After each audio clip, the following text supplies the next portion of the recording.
Gusto mo bang kumita ng malaki kahit na 5 piraso lang mabenta mo kada araw? Ay maglagay ng harina sa isang lutuan. Kahit unti-unting ilagay yung 1 cup ng tubig. 4 na kutsara ng toyo, haluin mo lang hanggang sa kumulo. 4 na kutsara ng asukal.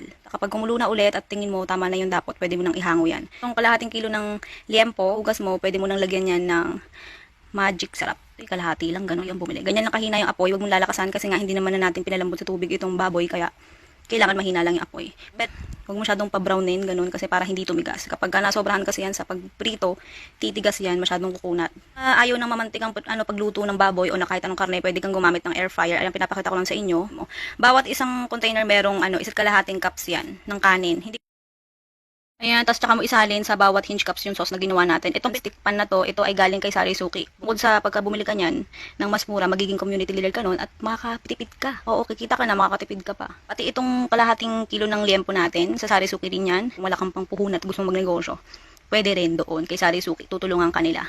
I-download mo lang yung Sari Suki CL app, sign up ka. Basta basahin mo lang yung instruction doon at madali lang naman. Basahin to, ayan, okay sa lasa o with rice. Sige na.